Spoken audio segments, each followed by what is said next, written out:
Greetings, everyone, and welcome to another week of BlastCast. Of course, I am Jarus, and with me, as always, is my bastion of common sense, Lightning Dragon.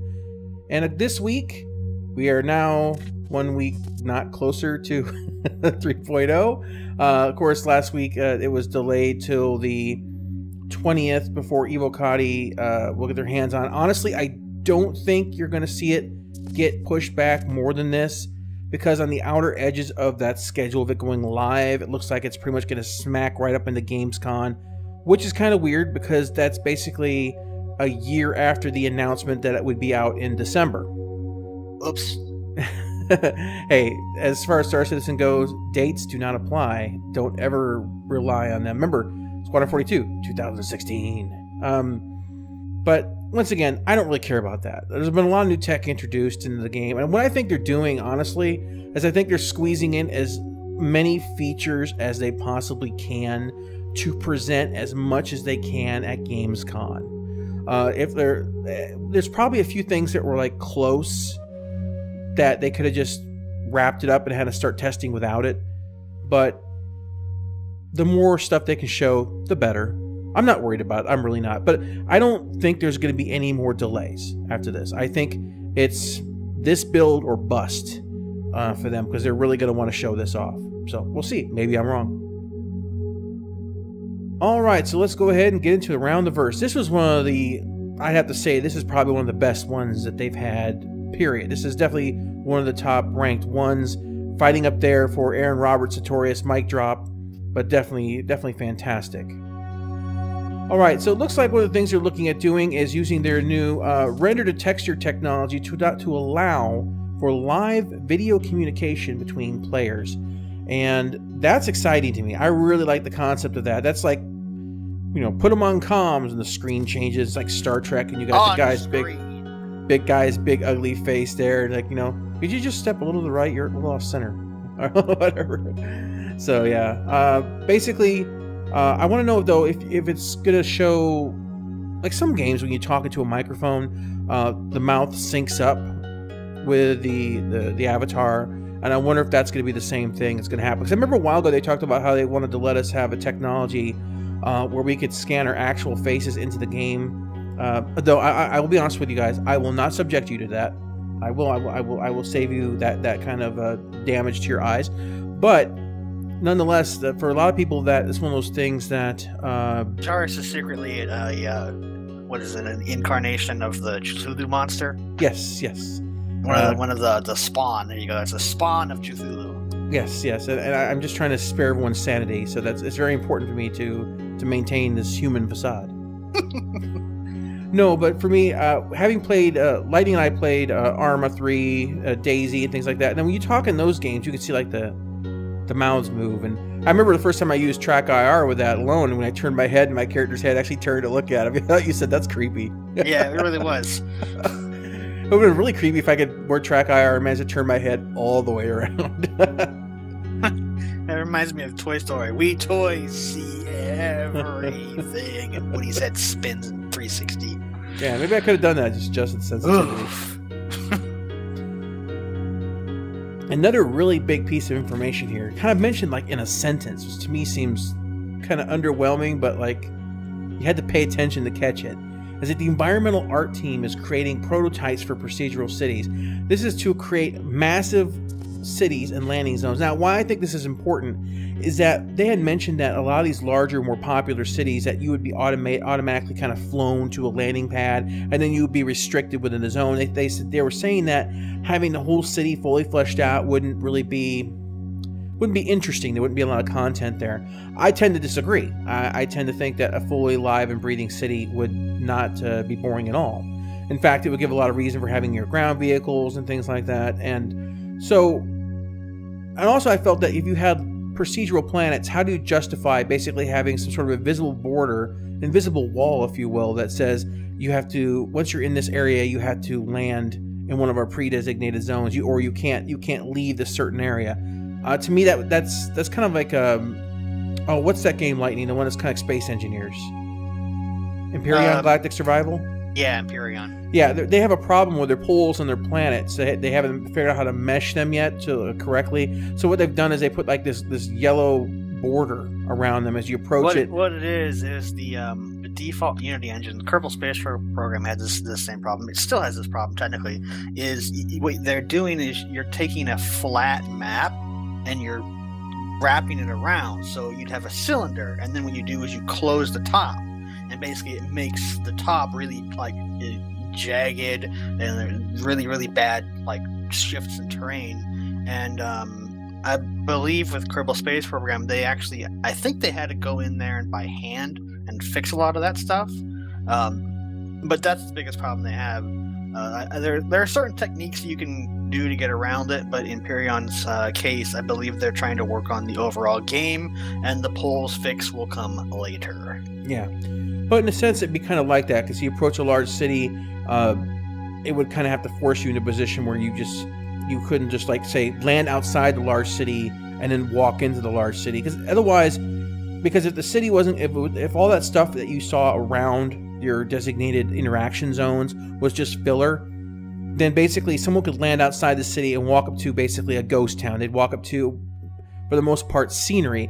And as they were saying a lot on the show is that, you know, what if you can see to it, you can see it in the game, you can get to it.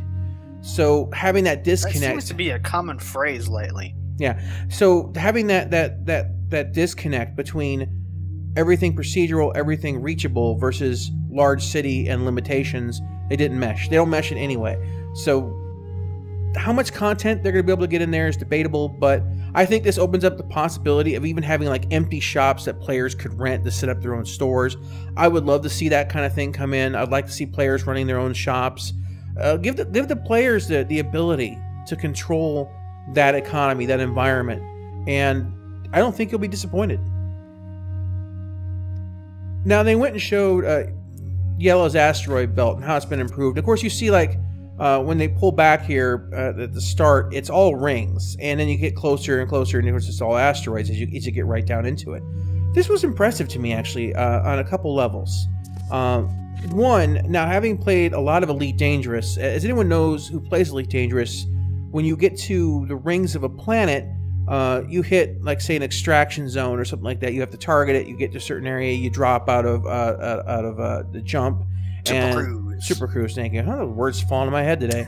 So you just drop out, right? And suddenly you're in the asteroid field. Well, this is a step better than that.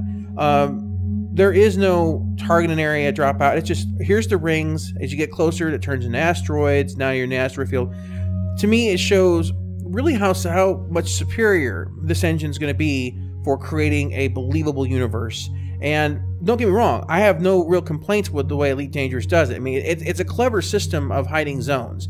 Your Super Cruise area is a zone, your planet area is a zone. All these are transitions. When it drops you out of this or that, these are smooth transitions.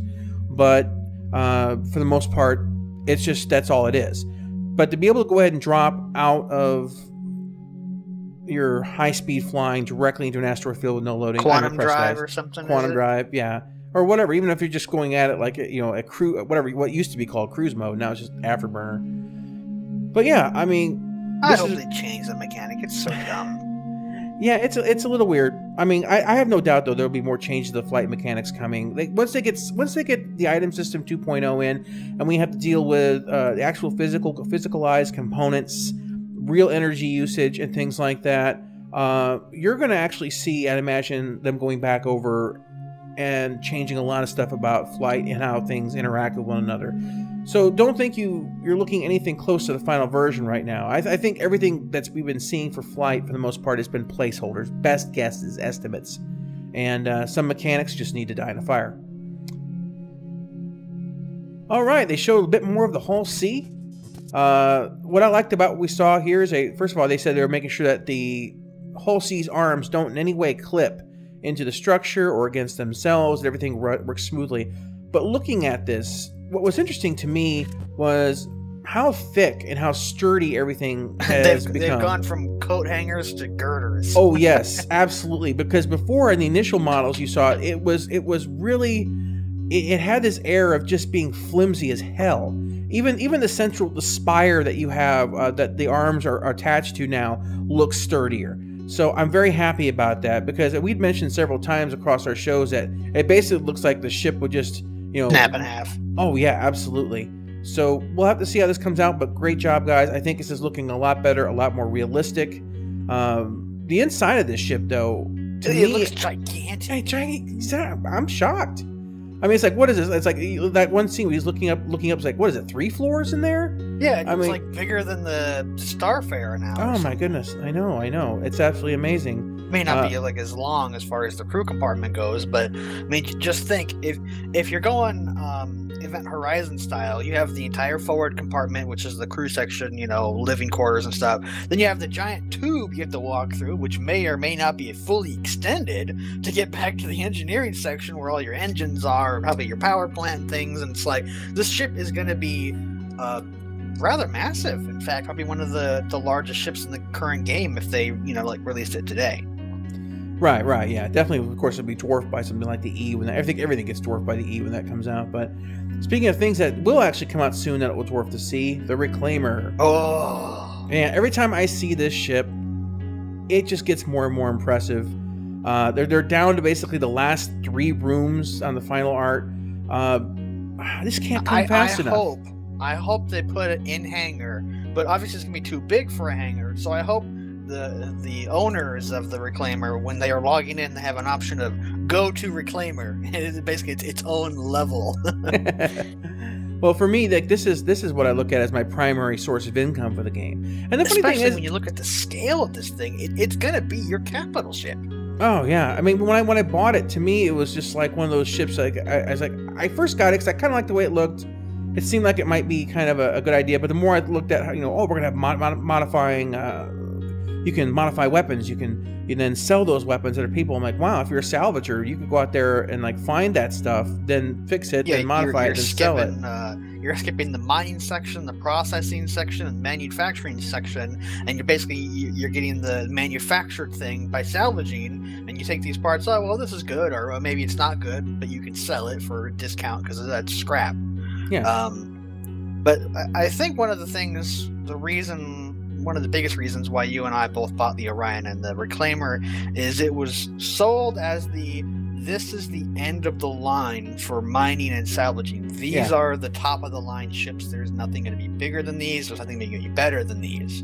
So my thing is, I'm wondering with how big and massive the Reclaimer is getting, am I just not realizing the scale of my Orion because they just haven't shown a lot of pictures on it?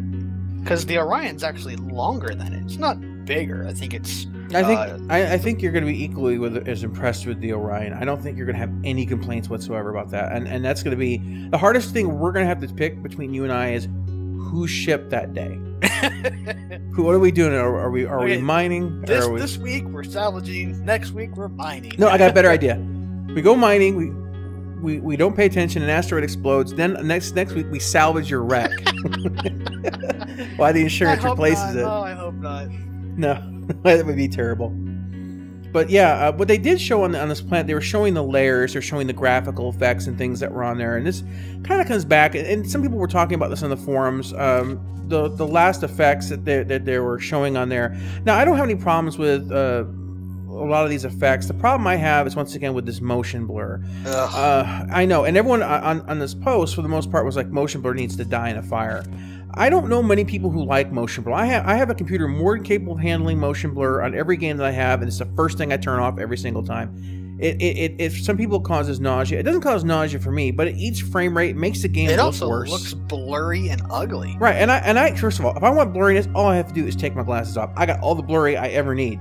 So, motion blur built in with every Series 2 Jaris. Exactly. So it's like, so for me, like already having not having the best eyes in the world, motion blur is hard on me. It's already hard to like get my eyes to focus sometimes, correctly, because basically what it is, both my left and my right eye are stigmatic and nearsighted on top of it.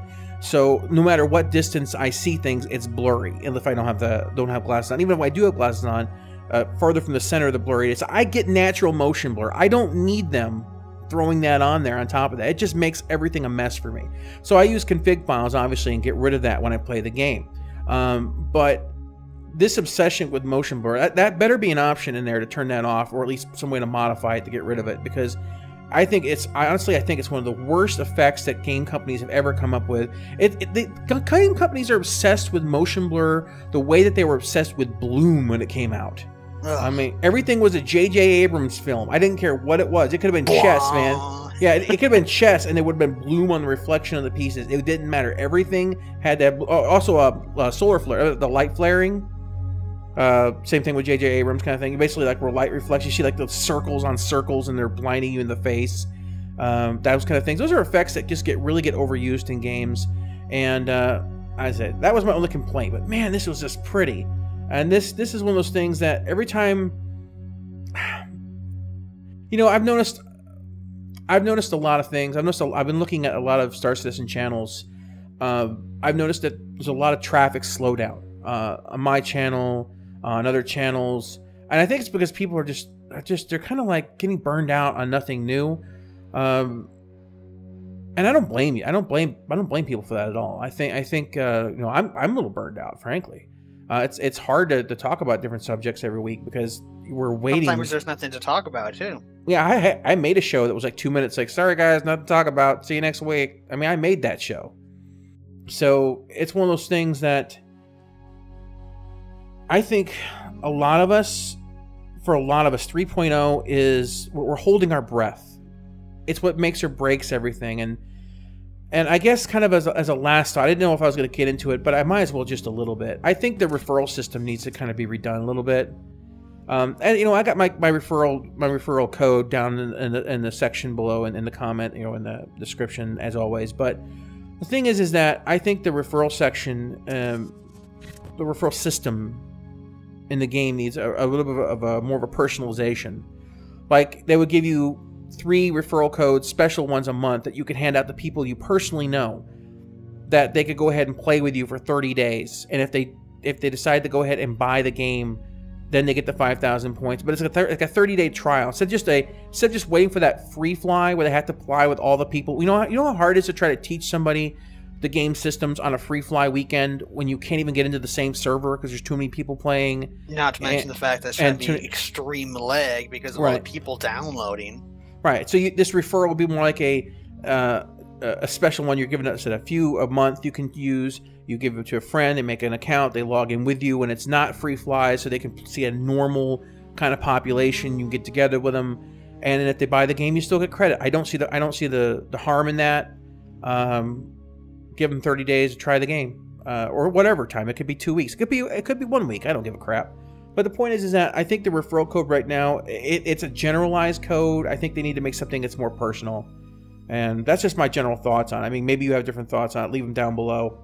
If you think that they should do something a little bit better with the referral code system, because it's, I can't remember what game did it. There was a game that I had that you could actually send out a different kind of referral code. It's been such a long time, and I played hundreds, if not thousands, of games, but they did something similar. No, I don't know. I don't ever remember referring anyone to WoW. It was something else. But all I know is that another game I played did it. Maybe you know it. You know, once again, leave that down below. Refresh my memory, please. But anyway, guys, so yeah. Just like his eyes, his memory is crap. Yes, this is true. I'm going for the whole combo plate. So yeah, let me know what you think. Do you think that they're going to delay it again? Do you think this is the end of the road for the delays? I think it is. I think we're going to start seeing Evocati testing as soon as the 20th, which puts it at about 9 days out, give or take. And I think they're going to shoot for Gamescom. After that, only makes sense, really. Yeah, and I said after that they better stop promoting dates. But I think you're going to see everything roll out faster and faster after that point in time. Now, I don't know when Gamescom is off the top of my head. I'm sure you do. It's in August. Well, not top of my head, but it's in August. Yeah. So if they do the Evocati or avocado testing it X day or whatever, and they give it for a week or something, and they go, okay, well, this was really great, and then maybe it's like, oh, well, there's a lot of bugs, so we're gonna do a mini patch. We want you guys to test for another couple days, and then basically after that they go, okay, this is the build we're gonna work with. Boom, they play that build in a super huge demo. They show off the planets, they show off all the new ships, because there's new ships. They might not have announced them, but I'm pretty sure we're gonna get at least one new ship for this 3.0 launch, and they'll play it at Gamescom because Chris loves. They love reveals. Yeah, they love the reveal. They love that performance. They love to show off all the new tech they're doing. So it only makes sense. I forgot to mention, but the reason I was talking about the referrals as well is that after 3.0, there's going to be a lot of people who have interest in playing, and this is a good time for people to get their referral on. Or basically, I'm sure all of you out there, if not a lot of you, have that one friend or that one person you know that is going to wait and see on the game, and 3.0 would be the time to show them. I see a lot of comments, not just on our channel, but other channels too, when they talk about Star Citizen. People are waiting for 3.0. Yeah. And as with everything, if one person comments, there's probably 10, maybe 30 people, on the extreme side that have the same feeling. They just don't have any opinion on it, or they feel like, oh, there's no reason for me to comment about this. So I know that there's people waiting for 3.0 because 3.0 is basically going to be what the persistent universe is going to be. Maybe a bit, small scale and not all the features are in there, but it's the foundation. It's what everything is going to be built on. So this is the time to get the shit done right. Yeah. And this is the time, as I said, for that personal referral token thing, I think, is having the ability to sit down with your friend who's been waiting on this game. You've invited him. You've got a week, 2 weeks, a month, whatever time frame is determined on that kind of token, where you can get on there and say, let me show you the game. Let's play together. Let's fly down to a planet. Let's do missions together. And instead of just basically saying, okay, well, if you want to play with me, you have to go buy the game. Give them a little bit of time to get past that tentative nature. Because the problem with Star Citizen isn't so much Star Citizen, it's the rumors around Star Citizen. It's the vaporware. It's the released in 2047 kind of thing, It's one of those things, or not 2041 or 42? Pick your year. But the point is that this is one of those things that, because of all the negative rumors, I think that we had to push past that with a kind of a proof is in the pudding approach. So anyway, guys, just leave your comments down below. I will go ahead and read them as always. You had some great comments and questions in the last video. And we will go ahead and catch you next time on the BlastCast. And you better say it this time. Oh, yeah. Bye-bye, everybody. Yay.